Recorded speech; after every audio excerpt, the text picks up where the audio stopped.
Hello my dear student, welcome to Shivam study knowledge. Dear student, आज हम इस video में क्लास 12 सिविक्स 2025 बोर्ड एग्जाम के लिए सिविक्स नागरिक शास्त्र का मोस्ट इंपॉर्टेंट वीडियो लेकर आए हैं। इस वीडियो में मात्र 82 टॉपिक आप लोगों को बताएंगे। जो आप लोग पढ़ लोगे तो बोर्ड पेपर में यही टॉपिक आएंगे जो आज हम इस वीडियो में सिविक्स का इंपॉर्टेंट टॉपिक बताएंगे।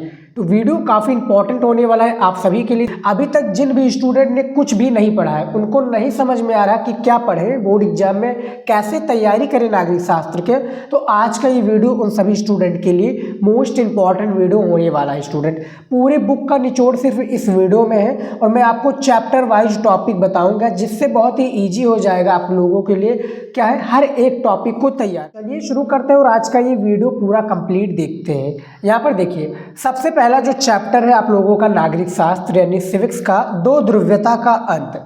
सबसे पहला चैप्टर है दो ध्रुव्यता का अंत। अब इसके देखिए कौन कौन से इंपॉर्टेंट टॉपिक है ये हम बता देते हैं आपके। देखिए, सबसे पहला टॉपिक है सोवियत प्रणाली क्या थी। ठीक है, तो सोवियत प्रणाली क्या थी इसके बारे में आप लोगों को बताना है कि सोवियत प्रणाली क्या होती है, परिभाषा इसका देना है बेसिकली। ठीक है, तो मैं जितने भी टॉपिक आप लोगों को बताऊंगा आप लोगों को तैयार कर लेना है।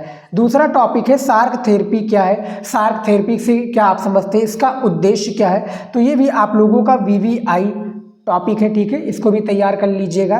तीसरा टॉपिक है आपका सोवियत संघ का विघटन कैसे हुआ, सोवियत प्रणाली क्या है, तो इसके बारे में भी आपको तैयार कर लेना है। 4 नंबर टॉपिक है दो ध्रुव्यता या द्विध्रुव्यता किसे कहते हैं, इसका परिभाषा देना है।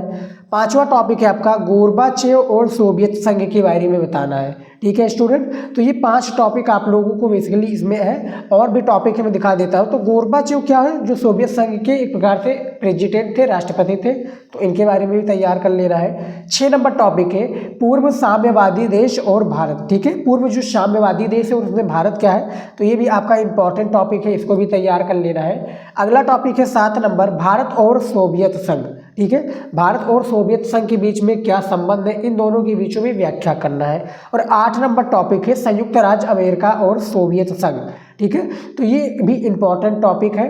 तो कितने टॉपिक हो गए स्टूडेंट, 8 टॉपिक हो गए जो कि आपके चैप्टर 1 दो ध्रुव्यता के अंत से निकलते हैं। अब देखिए टॉपिक किस तरह से होते हैं स्टूडेंट, मैं आपको बताना चाहूँगा। टॉपिक होता है आपका एक अति लघु उत्तरीय क्वेश्चन में, ठीक है, और एक होता है लघु उत्तरीय क्वेश्चन में, और एक होता है दीर्घ उत्तरीय में। तो तीनों टाइप के क्वेश्चन इसमें यानी टॉपिक के रूप में कन्वर्ट है। इनको तैयार कर लोगे तो 2025 के बोर्ड एग्जाम में आपको 95% स्कोर करने से कोई भी नहीं रोक सकता। यदि 95% स्कोर करना चाहते हैं, अच्छे से तैयारी करना चाहते हैं, तो इन सभी टॉपिक को तैयार कर लेना है। ठीक है, इग्नोर मत कीजिएगा, सारे टॉपिक बोर्ड एग्जाम में 100% पूछे जाएंगे। तो आप लोगों को मैं इसका सोल्यूशन भी लेकर आने वाला हूँ जल्द, बस आप लोग कमेंट कीजिए ज़्यादा से ज़्यादा, मैं सोल्यूशन भी इसका करा दूंगा पूरे। ठीक है, चलिए देखते हैं अगला चैप्टर। यहाँ पर देखिए अगला चैप्टर है दो ध्रुव्यता के अंत के तत्पश्चात हमारा अगला चैप्टर है सत्ता के वैकल्पिक केंद्र। ठीक है, हमारा ये सेकंड चैप्टर है सत्ता के वैकल्पिक केंद्र। अब इसके चलिए देख लेते हैं टॉपिक को। ये सभी टॉपिक मैं आपके लिए लेकर आया हूँ, बस वीडियो को लाइक कर दीजिएगा। मेहनत के लिए चैनल पर नहीं तो सब्सक्राइब कर लीजिए। यहाँ पर देखिए 9th नंबर टॉपिक है यूरोपीय संघ की स्थापना। चैप्टर का नाम है सत्ता के वैकल्पिक केंद्र और इसका 9 नंबर टॉपिक है यूरोपीय संघ की स्थापना कैसे हुई, यूरोपीय संघ क्या है। ठीक है, इसके बारे में बोर्ड एग्जाम में पूछा जाएगा, इसको कॉपी में लिख लीजिएगा। 10 नंबर टॉपिक है दक्षिण पूर्वी एशिया राष्ट्रों का संगठन क्या है। दक्षिण पूर्वी एशिया राष्ट्रों का संगठन क्या है, ये आपका क्या है स्टूडेंट, दक्षिण पूर्वी राष्ट्रीय एशिया का जो है राष्ट्रों का संगठन यानी एशिया का जो राष्ट्रों का संगठन है, इसके बारे में आपको बताना रहेगा। 11 नंबर टॉपिक है 1962 में भारत चीन मुख्य विवाद या युद्ध कैसे हुआ। ठीक है, इसके बीच में विवाद कैसे हुआ, युद्ध का ये कारण कैसे बना, बोर्ड एग्जाम में इससे रिलेटेड आपका क्वेश्चन पूछा जाएगा। ठीक है, तो तैयार कर लीजिएगा। 12 नंबर टॉपिक है मार्शल योजना क्या थी समझाइए। ठीक है, बोर्ड एग्जाम में मार्शल जो योजना है इससे रिलेटेड आपका क्वेश्चन पूछा जाएगा कि मार्शल योजना क्या थी, हमें पूरा समझाइए। ठीक है, चाहे वो अति लघु उत्तरीय में क्वेश्चन पूछा जाए या आपका लॉन्ग क्वेश्चन में पूछा जाए यानी सब्जेक्टिव क्वेश्चन में, तो ये इंपॉर्टेंट क्वेश्चन से तैयार कर लीजिएगा। 13 नंबर टॉपिक है चीन के साथ भारत के कैसे संबंध है, इसके बारे में बताना है। आपको कारण बताइए या इसके बारे में बताइए, इसका संबंध स्पष्ट कीजिए। 14 नंबर टॉपिक है भारत पाकिस्तान का विवाद क्या है। ठीक है, भारत पाकिस्तान के विवाद के बारे में आपको समझाना है। तो चैप्टर आपको 2 में सत्ता के वैकल्पिक केंद्र में ये सभी टॉपिक देखने को मिलेगा। इसीलिए मैं चैप्टर वाइज आप सभी के लिए टॉपिक लेकर आया हूँ कि कोई भी डाउट आपका बचे ना कि सर किस चैप्टर से लिया गया है और आपको क्वेश्चन का आंसर ढूंढने में प्रॉब्लम हो। ठीक है, तो इसी बात पर एक वीडियो को लाइक कर दीजिए और इसका सोल्यूशन कंप्लीट चाहिए तो पूरा वीडियो देखिए, मैं आपको बताऊंगा कि इसका सोल्यूशन आपको कहाँ पर मिलेगा। ठीक है, तीसरा चैप्टर देखिए यहाँ पर समकालीन दक्षिण एशिया। आपके सिविक्स का तीसरा चैप्टर है समकालीन दक्षिण एशिया। इसमें 15 नंबर टॉपिक है दक्षिण एशिया क्या है, इसके बारे में बताना है। 16 नंबर टॉपिक है भारत पाकिस्तान सिंधु जल संधि समझौता क्या है। ठीक है, ये भी इंपॉर्टेंट क्वेश्चन है, इसको तैयार कर लेना है। 17 नंबर टॉपिक है बांग्लादेश में लोकतंत्र। ठीक है, इससे रिलेटेड मैंने आंसर काफ़ी बार मॉडल पेपर में बताए हैं, इसको भी आप लोग तैयार कर लीजिएगा। 18 नंबर टॉपिक है श्रीलंका के जातीय संघर्ष की भूमिका क्या है। ठीक है, श्रीलंका की जो जातीय संघर्ष है इसकी भूमिका। 19 नंबर टॉपिक है नेपाल में राजतंत्र और लोकतंत्र कैसे आया। 20 नंबर टॉपिक है भारत और दक्षिण एशिया देशों के बीच में संबंध कैसे हैं, जो भारत के दक्षिण एशिया देश हैं। 21 नंबर टॉपिक है दक्षेश सार्क क्या है। ठीक है, दक्षेश सार्क क्या है इसके बारे में आप लोगों को बताना रहेगा। ठीक है स्टूडेंट, तो इसके बारे में भी आप लोग तैयार कर लीजिएगा और ये इंपॉर्टेंट है दक्षेश सार्क वाला। ठीक है, दक्षेश सार्क के बारे में आपका फुल फॉर्म भी मैंने काफ़ी बार बताया है, तो याद रखिएगा। तीसरा जो चैप्टर है समकालीन दक्षिण एशिया, इसके कितने टॉपिक मिले हैं, आपके 7 टॉपिक मिले हैं, तो इसको तैयार कर लीजिएगा स्टूडेंट, काफ़ी इंपॉर्टेंट टॉपिक है। अब चलिए देख लेते हैं अगला चैप्टर। यहाँ पर देखिए अगला चैप्टर है चौथा नंबर अंतर्राष्ट्रीय संगठन। क्या नाम है, अंतर्राष्ट्रीय संगठन। ये चौथा चैप्टर है जो कि बोर्ड एग्जाम में काफ़ी बार पूछे जाते हैं। ठीक है, तो इसमें देखिए 22 नंबर टॉपिक है संयुक्त राष्ट्र संघ क्या है। ठीक है, इसके बारे में आपको सबसे पहले परिभाषा देना है। क्या देना है स्टूडेंट, परिभाषा देना है। 23 नंबर टॉपिक है अंतर्राष्ट्रीय न्यायालय कहाँ पर है। ठीक है, ये भी इंपॉर्टेंट क्वेश्चन है, इसको तैयार कर लीजिएगा। 24 नंबर टॉपिक है संयुक्त राष्ट्र से संबंधित संगठन कैसे बना, ये क्या है। ठीक है, 25 नंबर टॉपिक है शीत युद्ध के बाद विश्व राजनीति में बदलाव कैसे हुआ। ठीक है, शीत युद्ध के बारे में जो विश्व राजनीति है इसमें बदलाव कैसे हुआ और क्यों हुआ।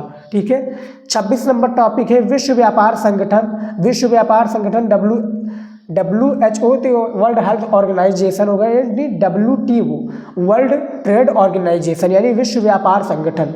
27 नंबर टॉपिक है अंतर्राष्ट्रीय शांति स्थापना के बारे में बताइए। और 28 नंबर टॉपिक है विश्व बैंक पर टिप्पणी लिखिए। ठीक है स्टूडेंट, जो विश्व बैंक है इस पर आपको टिप्पणी लिखना है और ये क्वेश्चन जो है लघु उत्तरीय में ज़्यादातर पूछे जाते हैं, तो इसको भी आप लोग तैयार कर लीजिएगा। ये सभी टॉपिक स्टूडेंट आपसे रिक्वेस्ट है हाथ जोड़कर ये सभी टॉपिक को तैयार कर लेंगे तो आपका भी गारंटी लेता हूँ बोर्ड एग्जाम में 95% स्कोर करने से कोई भी नहीं रोक सकता। इन सभी क्वेश्चंस का आंसर आपको क्वेश्चन बैंक में मिल जाएंगे। नहीं तो मेरा और आप लोग क्या है मेरे से क्या पूरा सोल्यूशन चाहते हैं तो मैं पूरा वीडियो लेकर आऊँगा, कंप्लीट वीडियो लेकर आऊँगा। बस वीडियो को लास्ट तक देखिए, मैं पूरा सोल्यूशन बताऊँगा कि किस तरह से आपको मिलेगा। 5 नंबर टॉपिक देखिए समकालीन विश्व में सुरक्षा।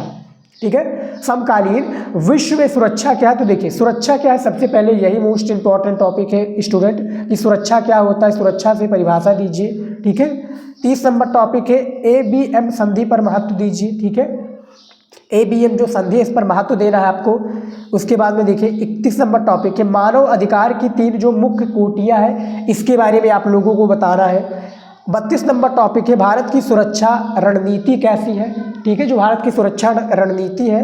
33 नंबर टॉपिक है आतंकवाद से सुरक्षा भैया कैसे हो सकता है, क्या है आतंकवाद।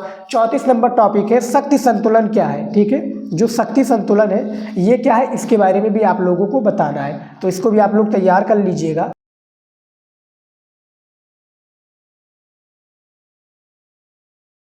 कि पर्यावरण और प्राकृतिक संसाधन क्या है। ठीक है, पर्यावरण और प्राकृतिक संसाधन चैप्टर का नाम याद रखिएगा स्टूडेंट, आप लोगों को कोई भी प्रॉब्लम ना हो इसीलिए मैं चैप्टर वाइज लेकर आया हूँ। और वीडियो को लाइक जरूर कर दीजिएगा स्टूडेंट, क्योंकि मेहनत मैं बहुत करता हूँ आप सभी के लिए और आपकी रिस्पॉन्सिबिलिटी बनती है कि वीडियो को लाइक और चैनल को सब्सक्राइब करें। मैं और भी अच्छा वीडियो लेकर आऊँगा और जो आपकी तैयारी है मैं बहुत ही अच्छे से कराऊँगा, हर एक बच्चे को 95% स्कोर कराऊँगा। देख लेते हैं। 35 नंबर टॉपिक है क्योटो प्रोटोकॉल क्या है, ठीक है, क्योटो प्रोटोकॉल क्या है इसके बारे में बताना है। 36 नंबर टॉपिक है रियो सम्मेलन का क्या परिणाम हुआ, जो कि 1992 में कहाँ पर, ब्राजील के रियो डी जनेरियो में हुआ था। 37 नंबर टॉपिक है वैश्विक राजनीति में पर्यावरण की चिंता क्या है, ठीक है, इंपॉर्टेंट क्वेश्चन है। 38 नंबर टॉपिक है पर्यावरण के मसले में भारत का पक्ष कैसे हुआ, ठीक है। 39 नंबर टॉपिक है मूलवासी से आप क्या समझते हैं, यानी मैं परिभाषा यानी क्वेश्चंस लेकर आ रहा हूँ और ये मैं चैप्टर वाइज क्वेश्चन बता रहा हूँ जो आप लोग तैयार कर लेंगे तो पेपर में आएगा। 40 नंबर टॉपिक है साक्षी संपदा क्या है, इसके बारे में मैंने काफ़ी बार आप लोगों को बताया है, तैयार कर लीजिएगा। अगला चैप्टर है 7 नंबर वैश्वीकरण, क्या नाम है चैप्टर का, वैश्वीकरण। इसमें 41 नंबर टॉपिक है वैश्वीकरण क्या है, ठीक है, इसके बारे में सबसे पहले परिभाषा ही है।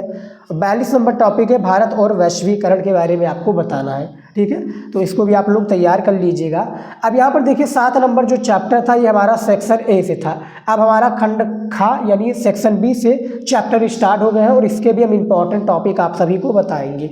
यानी एक प्रकार से जो आपका डाउट था कि जो स्टूडेंट ने अभी तक कुछ नहीं पढ़ा और उनको नहीं समझ में आ रहा था कि सर मैं क्या पढ़ूँ, कैसे स्टडी करूँ, कहाँ से शुरू करूँ कि हमारी तैयारी बेटर हो पाए, तो ये आप सभी के लिए पूरा निचोड़ है। स्टूडेंट वीडियो को शेयर अपने दोस्तों के पास जरूर कीजिएगा, जिनको कुछ नहीं समझ आ रहा कि नागरिक शास्त्र में कैसे तैयारी करें, ये वीडियो उनको ज़रूर भेजिएगा। 1 नंबर टॉप यहाँ पर देखिए चैप्टर है, यानी फर्स्ट नंबर चैप्टर है सेक्शन बी का राष्ट्र निर्माण की चुनौतियाँ, क्या नाम है चैप्टर का, राष्ट्र निर्माण की चुनौतियाँ। इसमें 43 नंबर टॉपिक है रजवाड़ों से आप क्या समझते हैं, इसका परिभाषा दीजिए, ठीक है, ये इंपॉर्टेंट क्वेश्चन है, रजवाड़ों के बारे में बताना है। उसके बाद में देखिए 44 नंबर टॉपिक है इंस्ट्रूमेंट ऑफ एक्सेशन क्या है, ठीक है, इसके बारे में भी आप लोग बता दीजिए कि इंस्ट्रूमेंट ऑफ एक्सेशन क्या है, ठीक है। ये सभी टॉपिक को मैं बता रहा हूँ और इसका आंसर भी मैंने मॉडल पेपर और क्वेश्चन आंसर में बता दिया है।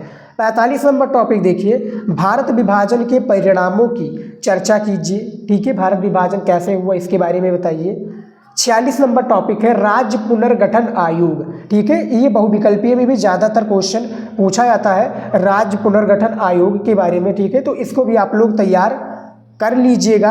अगला टॉपिक है यहाँ पर देखें 47 नंबर स्वतंत्र भारत के समक्ष राष्ट्र की चुनौतियाँ कैसे हुई, ठीक है, क्या आई चुनौतियाँ, यानी 1947 में हमारा भारत देश आज़ाद हुआ, इसके समक्ष कौन कौन सी चुनौतियाँ आई, कौन कौन सी चुनौतियाँ उत्पन्न हुई, इसके बारे में स्टेप बाय स्टेप बताना है। 48 नंबर टॉपिक है भारत का उदय, ठीक है, भारत का उदय कैसे हुआ। अब देखिए सेकंड चैप्टर से जो टॉपिक बनता है, सेकंड चैप्टर का नाम है एक दल के प्रभुत्व का दौर, ठीक है, इसमें 49 नंबर टॉपिक है विपक्षी पार्टियों का उद्भव कैसे हुआ। 50 नंबर टॉपिक है लोकतंत्र स्थापित करने की चुनौती, ठीक है। 51 नंबर टॉपिक है प्रथम आम चुनाव कैसे हुआ, ठीक है, ये भी इंपॉर्टेंट क्वेश्चन है। यानी बताए गए इसमें जितने भी टॉपिक है स्टूडेंट आप लोग तैयार कर लेंगे और क्या है इग्नोर नहीं करेंगे, मैं जितने भी टॉपिक लेकर आ रहा हूँ आप सभी के लिए हर एक चैप्टर का, ठीक है, तो आपका अच्छा मार्क्स आएगा, ठीक है। ये सभी टॉपिक आपके क्वेश्चन बैंक और बुक में देखने को मिल जाएगा। 42 नंबर टॉपिक है चुनाव में कांग्रेस का प्रभुत्व कैसा रहा, ठीक है। अगला टॉपिक है 53 नंबर भारतीय कम्युनिस्ट पार्टी, ठीक है, जो कि राम मनोहर लोहिया का है शायद, भारतीय कम्युनिस्ट पार्टी में सही हो तो कमेंट में ज़रूर बताइएगा। 3 नंबर चैप्टर देखिए नियोजित विकास की राजनीति, ये आपका सेक्शन बी का 3rd चैप्टर है नियोजित विकास की राजनीति। इसमें देखिए 54 नंबर टॉपिक वामपंथी और दक्षिणपंथी क्या है, मैंने काफ़ी बार बताया है, ये वेरी शॉर्ट यानी अति लघु उत्तरीय क्वेश्चन में पूछा जाता है, ठीक है, वेरी शॉर्ट में। 55 नंबर टॉपिक है पंचवर्षीय योजनाएं क्या है, प्रथम पंचवर्षीय, द्वितीय पंचवर्षीय, तृतीय पंचवर्षीय योजनाएं क्या है, इससे रिलेटेड क्वेश्चन आपका बोर्ड एग्जाम में नागरिक शास्त्र में पूछा जाएगा। 56 नंबर टॉपिक है नीति आयोग से आप क्या समझते हैं, नीति आयोग से आप क्या समझते हैं, नीति आयोग को और किस अन्य नाम से जाना जाता है आप लोग बताइएगा स्टूडेंट, पेपर में आता है ये। 57 नंबर टॉपिक है मिश्रित अर्थव्यवस्था क्या है, ठीक है, मिश्रित अर्थव्यवस्था कई प्रकार के होते हैं, इसके बारे में भी आप लोगों को बताना है। मिश्रित अर्थव्यवस्था से रिलेटेड आपका एक और टॉपिक है 58 नंबर भारत में नियोजन, ठीक है, भारत में नियोजन कैसे हुआ, तो मैं चैप्टर वाइज बताता हूँ, आप लोग वीडियो रोक कर सारे लिख लीजिए टॉपिक को, ठीक है, तैयार कर लोगे तो इम्पॉर्टेंट है भैया, पेपर में आएगा। मैं बार बार यही बता रहा हूँ, पेपर में आएगा। चौथा नंबर टॉपिक देखिए, भारत की विदेश संबंध क्या है, भारत के जो विदेश संबंध है वो कैसे हैं। देखिए 59 नंबर टॉपिक है, भारत की परमाणु नीति पर टिप्पणी लिखिए भैया, हमें परमाणु नीति पर टिप्पणी लिखना है। 60 नंबर टॉपिक है, विकेंद्रित नियोजन पर संक्षिप्त लिखिए, यानी संक्षिप्त टिप्पणी लिखिए विकेंद्रित नियोजन पर। 61 नंबर टॉपिक है, भारत एवं चीन शांति एवं संघर्ष पर निबंध लिखिए, यानी जो भारत और हमारा पड़ोसी देश चीन है इसके शांति एवं संघर्ष पर निबंध लिखना है। ठीक है। 62 नंबर टॉपिक है, भारत की विदेशी नीति कैसी है, भारत की जो विदेश नीति है वो किस तरह से है। विदेश नीति के जो मंत्री हैं कौन है ये भी आप लोग बताइएगा, एस जयशंकर है शायद। 5 नंबर चैप्टर है, कांग्रेस प्रणाली चुनौतियां और पुनर्स्थापना, ये हमारा 5वां चैप्टर है और इसके टॉपिक बनते हैं, ये देखिए 63 नंबर टॉपिक है, सिंडिकेट क्या है। ठीक है, सिंडिकेट क्या, इसके बारे में बताना है, ये भी मोस्ट इंपॉर्टेंट क्वेश्चन है सिंडिकेट। 64 नंबर टॉपिक है, कांग्रेस की विभाजन का कारण बताइए, ये भी आपका मोस्ट इंपॉर्टेंट टॉपिक है, इसके बारे में भी आपको बताना है। 65 नंबर टॉपिक है, पृथ्वी पर्स की समाप्ति पर प्रकाश डालिए। ठीक है, इससे रिलेटेड भी आपको तैयार कर लेना है। 66 नंबर टॉपिक है, 1967 में हुए चौथे आम चुनाव के बारे में बताइए, कि जो 1967 में चौथे आम चुनाव हुआ इसके बारे में भी बताना है। 67 नंबर टॉपिक है, 1970 दशक में इंदिरा गांधी की सरकार किस कारण से लोकप्रिय हुई।